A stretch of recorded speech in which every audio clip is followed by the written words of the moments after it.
Federal Reserve is expected to announce at the end of a two-day meeting this afternoon another big interest rate hike. Most believe 0.75%. The Fed has raised its benchmark federal funds rate at its past four meetings, most recently in July, to a range of between 2.25% and 2.5%. In its June projections, most Fed officials saw lifting the rate about 3.25% this year and just below 4% by next year. However, many analysts now anticipate the new projections to show that central bankers will hike the rate slightly above 4% this year as they tackle the hottest inflation in 4 decades. Hillary Barsky, Fox News. The price of oil is up $0.50. It's back over $84 a barrel, while gas has inched up for the first time in 14 weeks after the $5 a gallon record high. AAA's national average for regular moved back up to around $3.68. That's still 49 cents more than a year ago. Something might be coming to your car. The NTSB is pushing the National Highway Traffic Safety Administration to move on the agency's request for alcohol monitoring devices in new cars as early as 3 years from now. The recommendation also calls for systems to monitor behavior and making sure that drivers are alert.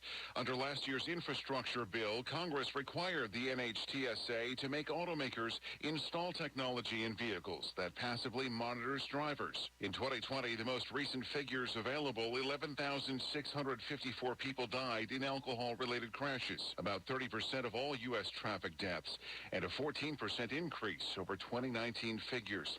That's Fox's Jeff Manasso. And in New York, Yankee slugger Aaron Judge hit his 60th homer last night, one shy of the American League record.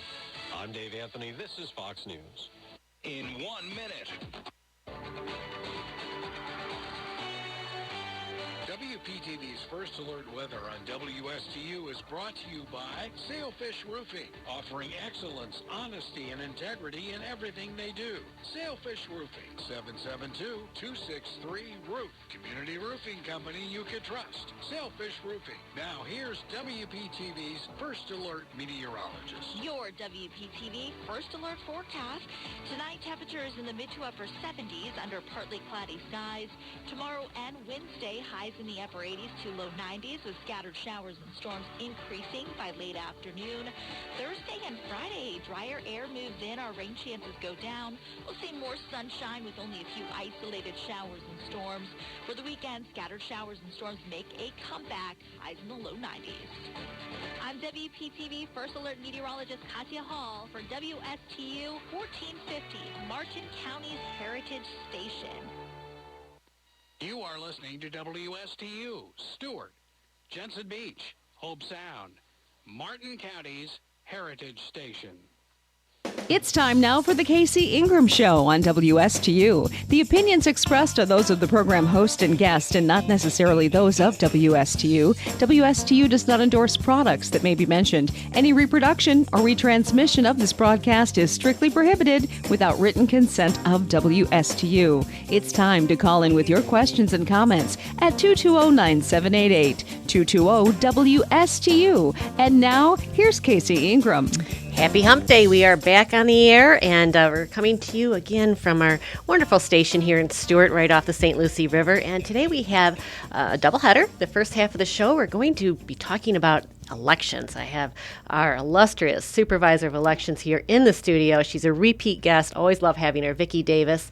And today she brought with her Carrie Anderson, who is the Deputy of Elections Outreach. And we're going to talk a little bit about the work that Carrie's doing, too. And folks, we're going to make sure hopefully all of you are registered, ready to vote, know how to vote, and can trust that your vote will be counted accurately.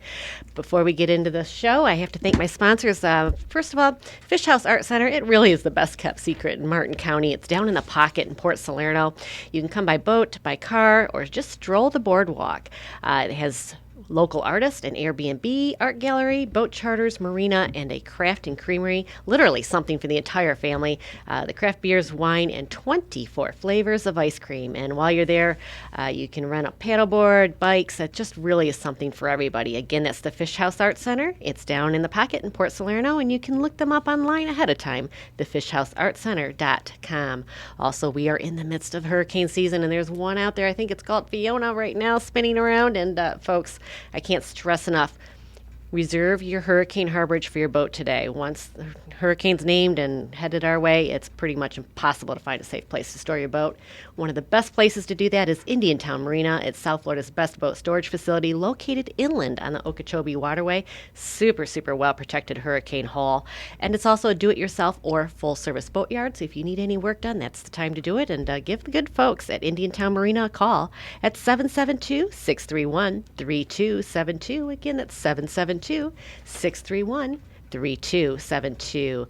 And lastly, with COVID, unexpected expenses, and illnesses, there are many issues that can cause your successful business to slump deep into the red.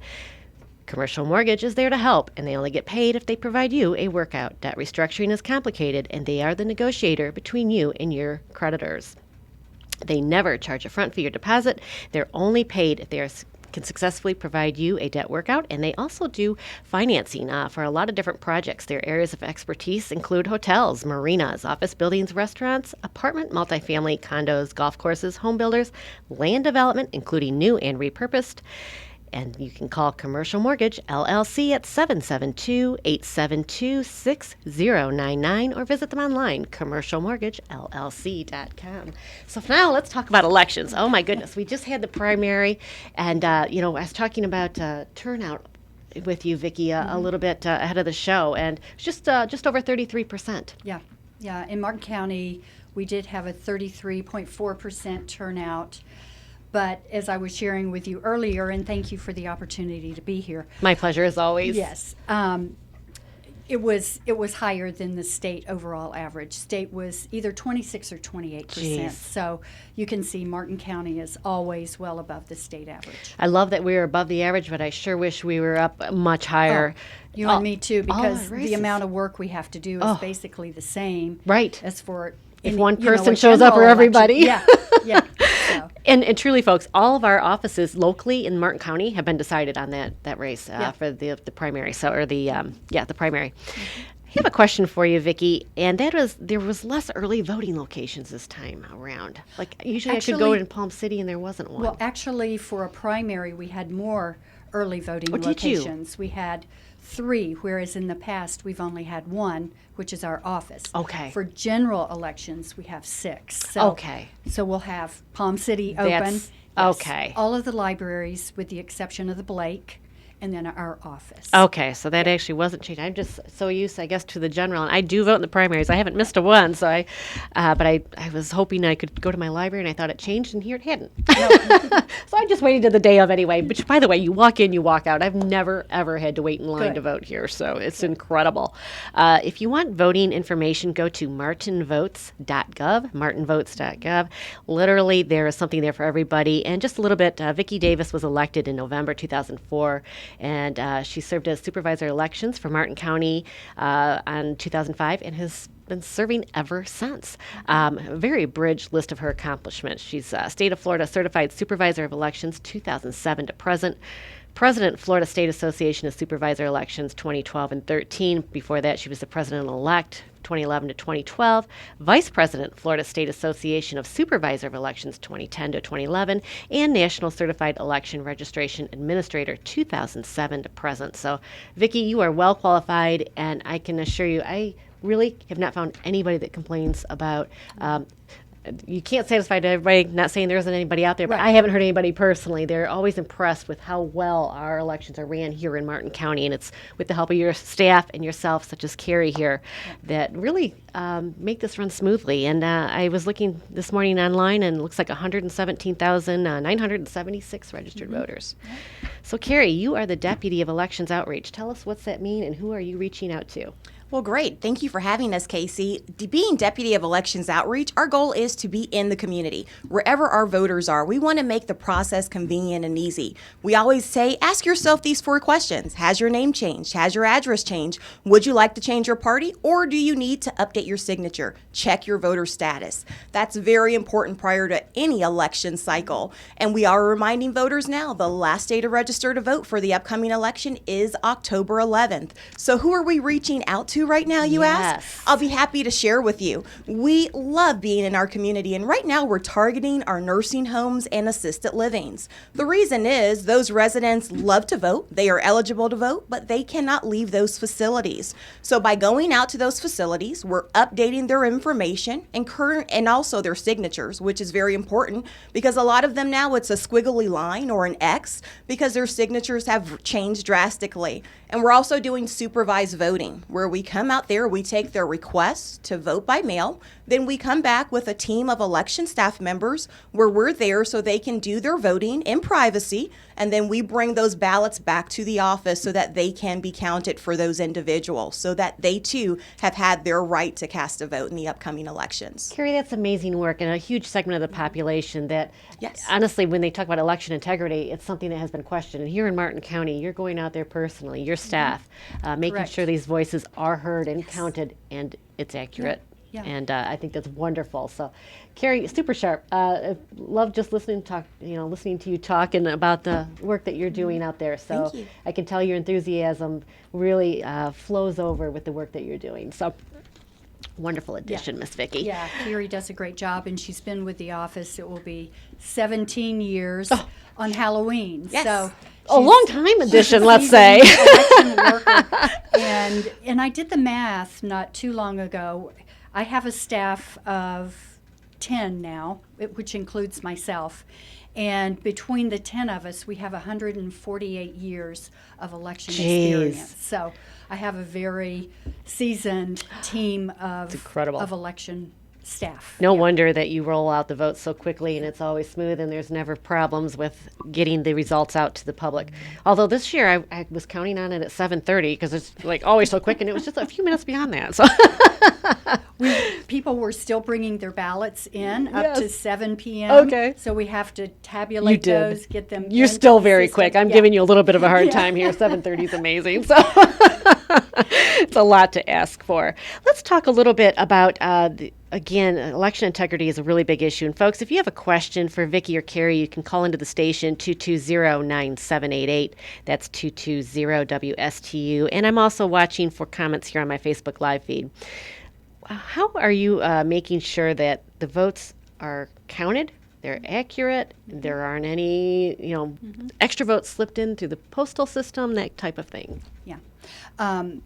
Everything we do in elections is according to Florida law. Federal law is wedged in there, but it's basically Florida state law. Florida law requires us to pre-test every piece of equipment, whether it goes out into the field or not, prior to every election.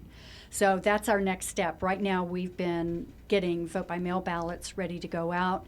We can start mailing on the 29th of September next week. Wow, okay. So Wow. we have over 33,000 requests to vote by mail in the system. So we're in there working on those. But getting back to the equipment, we're required to pre-test every piece of equipment. Then we're required to publicly test a sampling of the equipment. When these ballots came in and hit our door, we pre-tested them ourselves just to make sure that they were tabulating correctly. So it's like a pre-test, a pre-test, and then a public test. Okay. Yeah. And then after the election, we're required by Florida law to post-audit.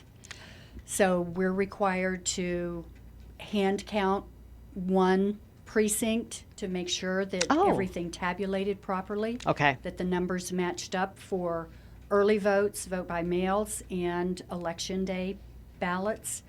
We've never had a problem with those. And I like to remind our voters, too, that the election of 2018 was the first time in Florida history that we had 3 statewide recounts, and they were high-level races. It was the governor's race, the U.S. Senate race, and the Agriculture Commission race. And statewide, the numbers came out, Wow. They don't come out perfectly when Right. you do a recount, but they come out very close. So I think the state of Florida really has come a long way, like you said Right. earlier, from the election of 2000. We've worked extremely hard to make sure that we're transparent in what we do and we're accurate. That's really the important thing, and that's what people are looking for. And we were talking earlier, the hanging chad days, where Florida was almost a laughing stock of elections, and now we really became the shining example in the United States of how elections should be tabulated, the votes should be tabulated. So kudos, and you brought up those 3 recounts. You're absolutely right. That demonstrates how far the state has come in making sure that the votes are accurate. Let's talk a little bit, too, where people can use your website. I think your website's been redesigned in the last year. It looks a little different to me, but it's very easy to use. You'd mentioned you need to check your voter registration. Carrie, you can do that online, right? You can. You can go to our website, martinvotes.gov, and you can put in your information and check your status. And if something doesn't look correct, at that time you can update it or call our office, and any staff member who answers will be happy to assist you. So what about folks that are registered as independents and Republicans, Democrats, any other party? What do the ballots look like for those? So if I'm an independent and I want to vote in the governor race, let's say, do I need to change my registration, or is an independent just fine? Yes.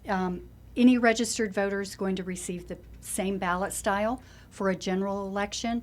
The only time it really matters is during a primary election season. So we're past that.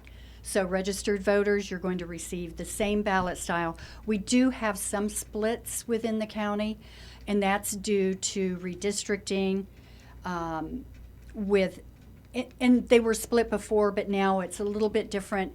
House districts 85 and 86, their lines have been changed a little bit. Actually,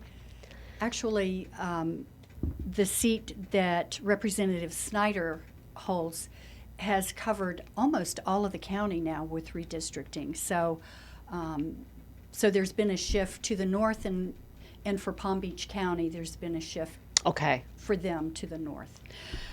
So other than that, at Precinct 21, which is Tequesta, Loxahatchee River, they have a governing board, 2 races on the ballot. Oh. And Ocean Breeze, the town of Ocean Breeze, has an election on their ballot. So. Oh, yeah. It's one local or 2 local municipalities that have an issue on the ballot. Yeah. Most everything else was decided already in the primary. So. And it's not issues for them. It's electing their board members. Okay.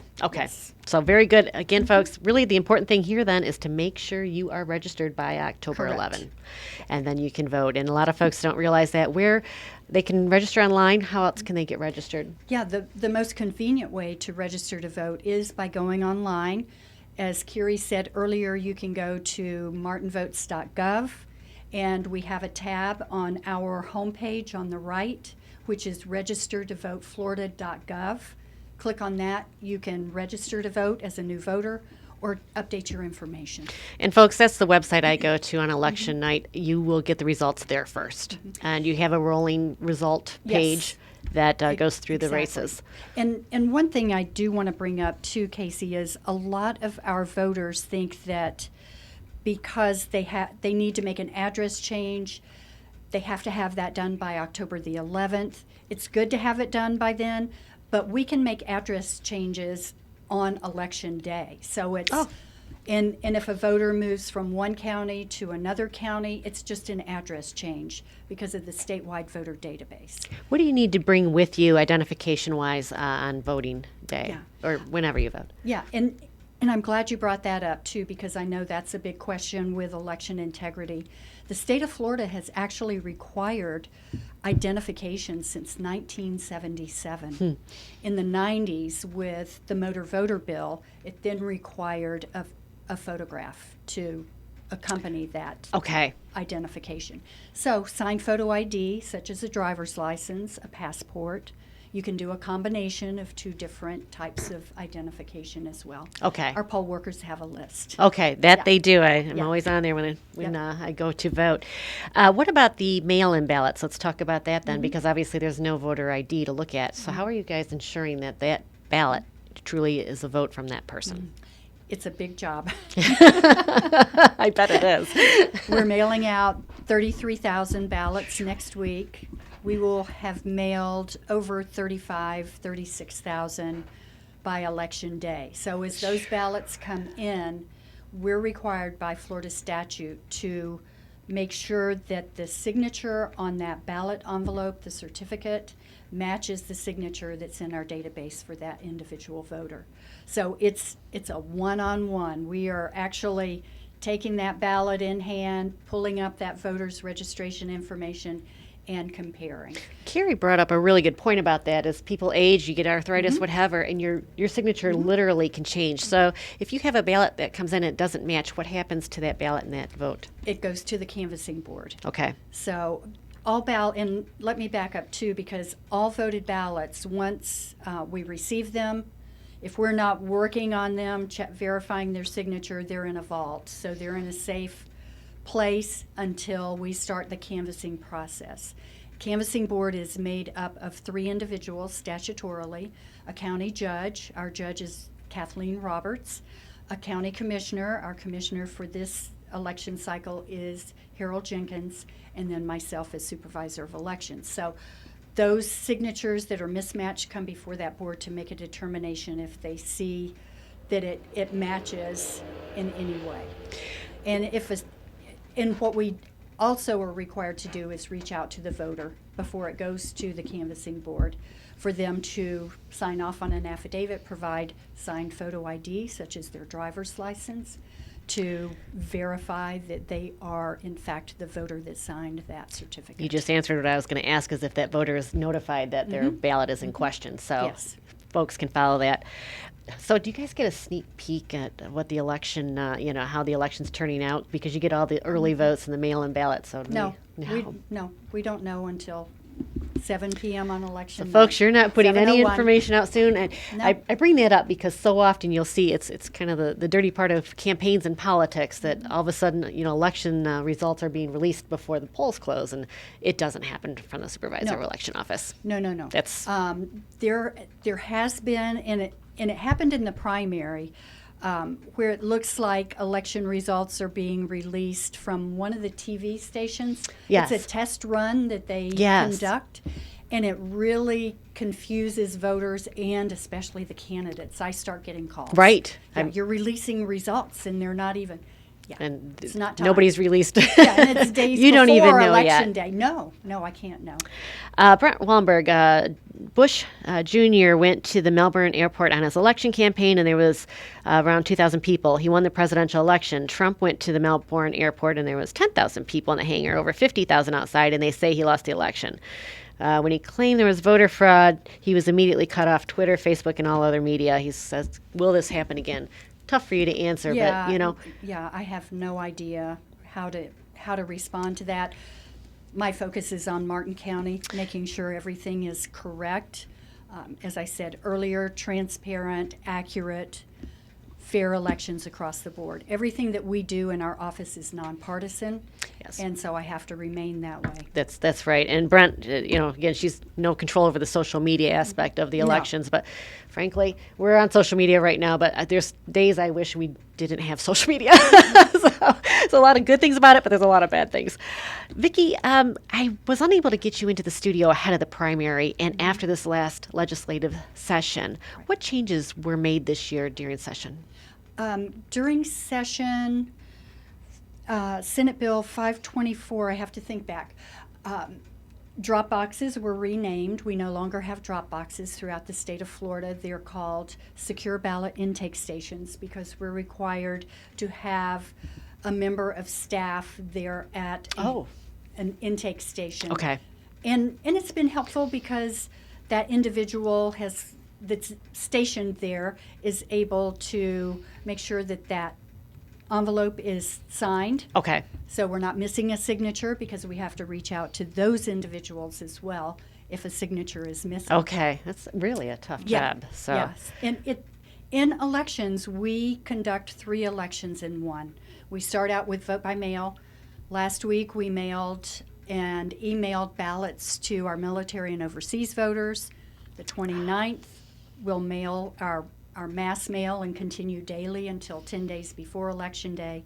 We start early voting October 26th through November 5th, and then Election Day, last opportunity to cast a vote. November 8th. The mail-out ballots, when do they need to be returned by, and is there a point? I know that was really a contentious issue in the last election, not here in Florida, but other states. They were counting them a week after they, after the election, and that's changed votes. Right. What are the rules here? Yeah, in the state of Florida, we have to have voted ballots by 7 p.m. on Election Day when the polls close. Okay. So any ballots we receive after that point in time, they're not counted.